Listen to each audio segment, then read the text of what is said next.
Surrounding free speech and the online censorship of everything is still ongoing, and now it looks like many games that are being considered to be taboo are at a very high risk of being banned outright. And no, I'm not kidding. Let's get right into it. From the outerhaven.com, GTA and Saints Row series could face removal from digital stores due to payment system pressure. This article originally references another article, as seen here from thegamer.com, which again is claiming that Grand Theft Auto and other mature games are close to being cooked and delisted. This all began over on a website called Zoom, which is a place where people can buy retro games and more. As seen here, Zoom recently posted an update about payment processors and how it will affect their website. As seen here, Zoom was told by concerned parties that payment processors and the censorship of content was going to even affect them, which they have confirmed that it has. As also seen here, they have pushed to include new security measures to protect users, and that many of their users already had problems before being able to buy things due to censorship with these payment processors. But they also plan to not give up and to keep protecting the artistic freedom of games beyond, as they said there. But according to Zoom, and these concerned parties that they spoke to behind the scenes, which according to them are prominent individuals within the games industry that knows what's going on, that according to them, as seen here, games like Grand Theft Auto, Duke Nukem, and Saints Row are all at risk of being delisted on digital storefronts due to what's basically being called content not suitable for general audiences. And if you enjoyed the content, consider liking the video, subscribing to keep up to date, and leaving a comment. It helps way more than you realize. But as they state here, which also reads, reports suggest that the campaign pressuring payment systems is led by the Australian group Collective Shout, which opposes the objectification of women in media. The group had previously staged protests against Grand Theft Auto 5, claiming that the game promotes violence. The current developments raise concerns about which other games may face restrictions from payment processors in the future. The end goal of all of this is to censor these games for being problematic so that they fall in line more so with what these payment processors and these activist groups deem to be acceptable. Grand Theft Auto has already been successfully censored in the past, as seen here in 2022. GTA was actually forced to remove what was called transphobic content by an activist group that targeted Rockstar in the past. Although it was a different group going by OMG, which stands for Out Making Games. Here's their website, which from that flag shield alone, you already know what they're all about.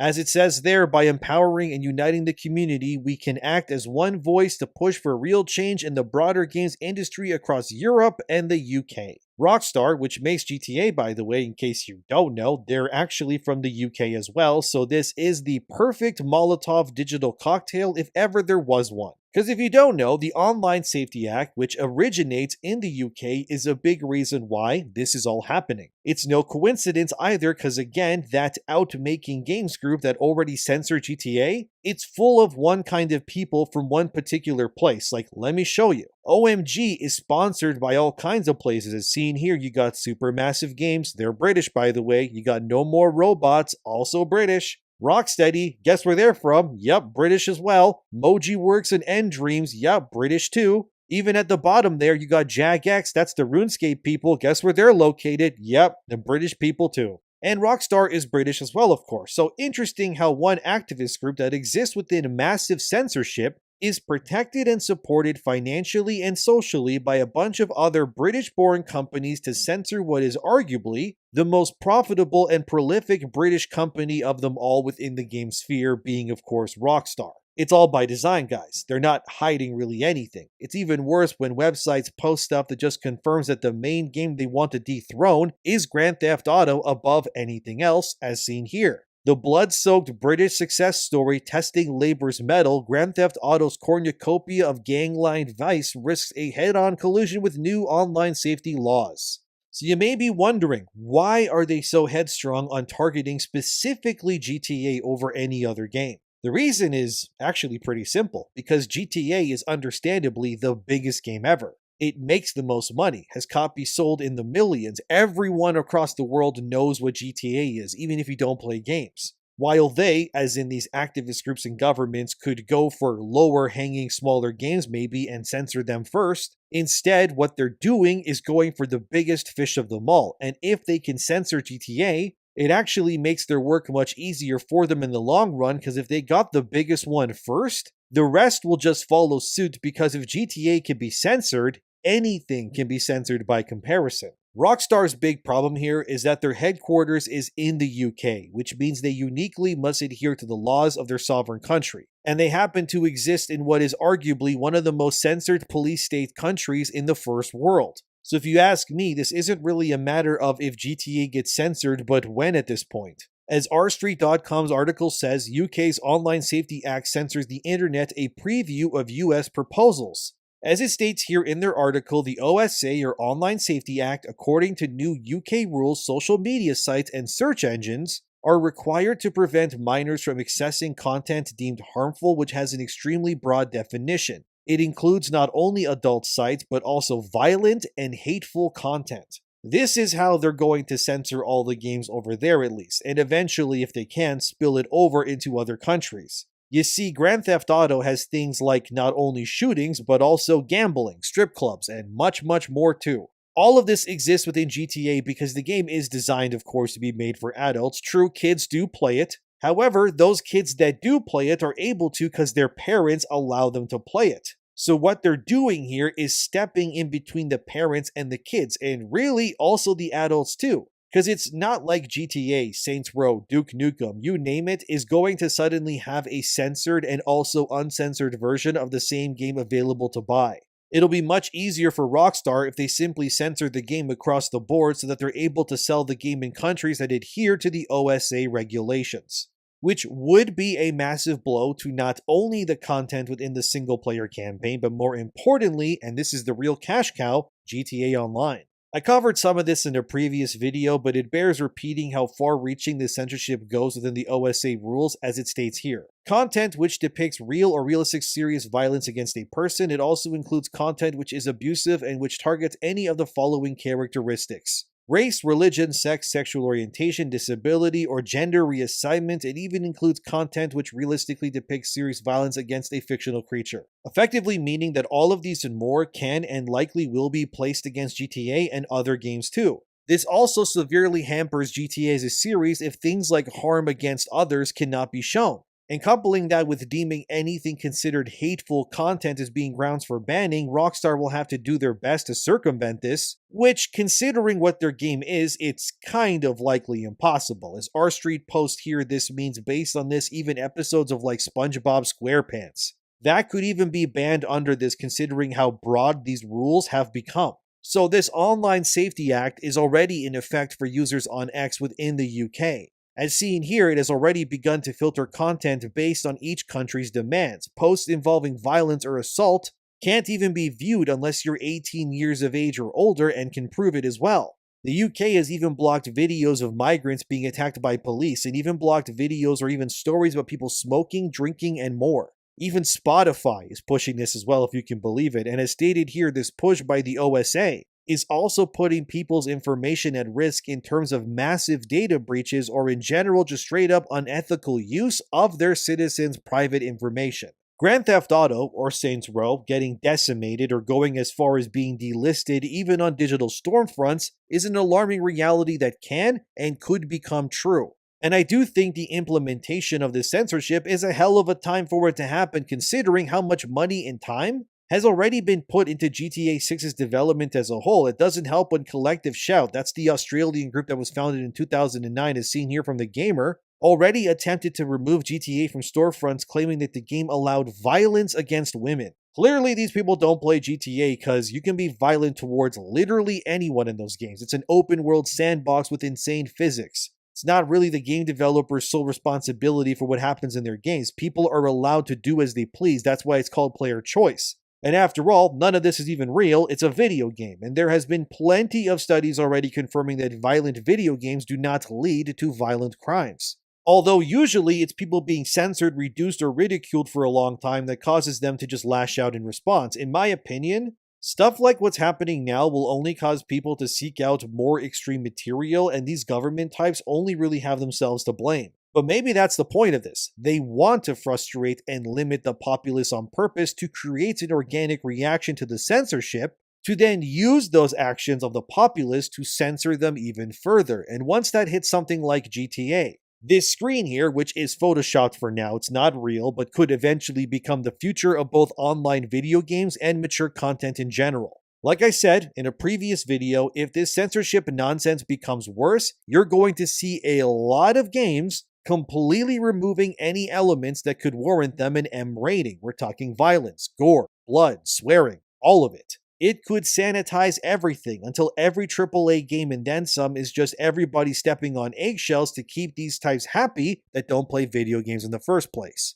Then you have people like Mary Miller, who is a congresswoman who works within Illinois, who said this on Twitter. Children should never have access to adult content online. This is something everyone should agree on. Yet many sites refuse to enforce strong age verification. It's time to pass the Screen Act and protect our most innocent.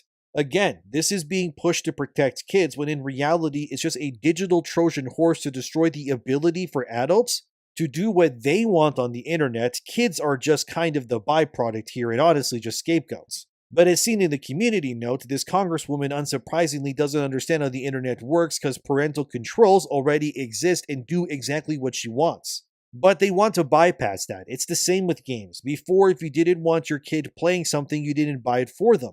Now the government gets to decide if Grand Theft Auto or God knows what else isn't good enough for you either. And as seen here, a user actually went viral that posted that their Nvidia graphics card cut them out of adjusting their graphical settings on their computer because they're considered a minor. Which I think personally, this is another big problem because GTA won't release at first anyways, of course, on PC. It'll be on PS5 and Xbox. But when it does come to PC and the censorship and nonsense probably will grow and mutate by then, this could easily be what happens. A minor person, gamer, whatever, wants to play GTA on their computer. Parents say, okay, give them their credit card to buy the game. They download it, you open the game, Steam then auto-checks your account, finds out that you're not an adult. And even if you somehow bypass that now, your literal graphics card is also going to notice that you're not 18 either. So if either of these things happens, what really happens then? I mean, Steam pings it and you're cooked and then you're out of luck to play GTA 6 when it drops? I think the other alternative is you won't even be able to buy the game, but even if you do, it'll just check your computer and go, you're a minor, and then you can't play it either way anyways, even if you bought it.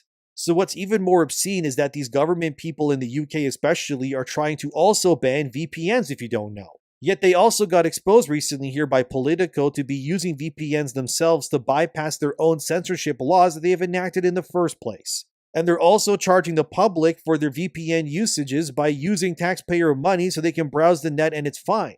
And you can see that on screen. But if you use VPNs yourself, you're doing something illegal, of course, and funny how that works, isn't it? These people are hypocrites, and the fact that it threatens GTA specifically and all the other games, that is very concerning to me. For example, Tweaktown reported as seen here that there's understandably a lot riding on GTA 6 performing well, and that's putting it lightly. This comes from Michael Packner, who you may recognize. He has been in many interviews with game journalists over the years on all kinds of sites and then some. This is him on screen. You probably recognize him. But anyway, here's what Michael said about GTA 6's potential. I expect a $100 price point for the game. The game will be immensely profitable. It will likely generate $10 billion lifetime and another $500 million annually from GTA Online. To put it in perspective for you, GTA 5 alone has sold more copies as one single game than the entire Final Fantasy series combined across 40 years of games being released. So those numbers that Pachter brings up are definitely something that GTA 6 could reach. However, this was before the Online Safety Act threatening to censor GTA got, kind of thrown around, I guess. Because if things like shooting, racing, gambling, and more are suddenly not allowed in the online version of GTA, how exactly will Rockstar make their money then? Because GTA's online aspect is essentially a digital life for many. You get your own place, you buy cars, you do heists, you shoot each other too, and much more. It's kind of like Fortnite. It's like a platform more than just one single game. But if GTA 6 loses its M rating, or removes core mini-games and subject matter, then is it even GTA anymore? My answer would be no. And since some rumors say that GTA 6 has a budget of somewhere near $1.5 billion, which I know sounds ridiculous, but again, this is Grand Theft Auto we're talking about. This game would be the ultimate game if it isn't censored. But with Rockstar unfortunately operating and existing within the lion's den that is the UK, any law their government pushes would immediately become law for them. Sure, Take-Two, that's the publisher of GTA, could fight the British government into not censoring what is, obviously, their most anticipated game product of all time, but I really doubt the UK government cares. Because it's not really about money for these people, as the Joker would say, it's all truly about sending a message in this instance. That if they can make GTA kneel, then all of us will kneel in unison, and then their work will pretty much be complete. As I reported before in another video as seen here, age verification is already coming to GTA 5's online mode. And there was actual code grabbed to prove that Rockstar is implementing this into their game as we speak. So if GTA 5's online is getting age verified, this means that GTA 6's will absolutely just follow suit. There's no way that they would just stop at GTA 5 here, which means that these rules and regulations have probably already begun to sink their teeth, if you will, into the flesh of Rockstar's biggest franchise. Wow, I can't wait for future games where guns are explicitly stated to be Nerf guns. Or how much you want to bet a lot of newer games are going to opt out of showing real-life violence in their games and will instead make in-game lore explanations in order to state that the shooting and whatnot in their games are all just virtual reality, so it's not real anyways, or something within that world, therefore nobody's actually dying, so you can't censor it. I know it all sounds like a joke, but it really isn't. This makes me wonder how this will go over for other games too. Resident Evil, Souls-likes with blood in them, Space Marine 2 and its sequel, which also has a lot of blood in it too. And there's so many horror games out there that could also be affected by this too very easily. These companies and governments, they just want absolute control, but there is some hope. For example, Take-Two, which owns Rockstar and publishes all of their games as seen here, is headquartered in the United States, not the UK. And I do think if these verification checks and whatnot end up getting too egregious, Take-Two could hypothetically take the UK government to court claiming that they're trying to censor a product that was paid for by American citizens. Because obviously Take-Two is funding GTA 6. It's their money mostly. Their support is what's like allowing this to happen in the first place. So if GTA 6 were to get banned or censored or anything else, would that then be a direct violation of Take-Two's Second Amendment and then some? I leave that question to you. Let me know what you think about that one. Sure, they could argue, but Rockstar, who makes the game, is British, but again, they're still owned by an American company in the end. True, it'd be a different story, of course, if Take-Two was British, but thankfully they aren't. Maybe that could be Rockstar and GTA's saving grace here. However, if the regulations bleed over into American soil, they're as good as cooked. But that could be their ace in the hole. So not all hope is lost yet, guys, but what do you think about all of this? Let me know in the comments below. Thank you as always for watching. Subscribe to keep up to date. Take care of yourselves, and I'll see you next time.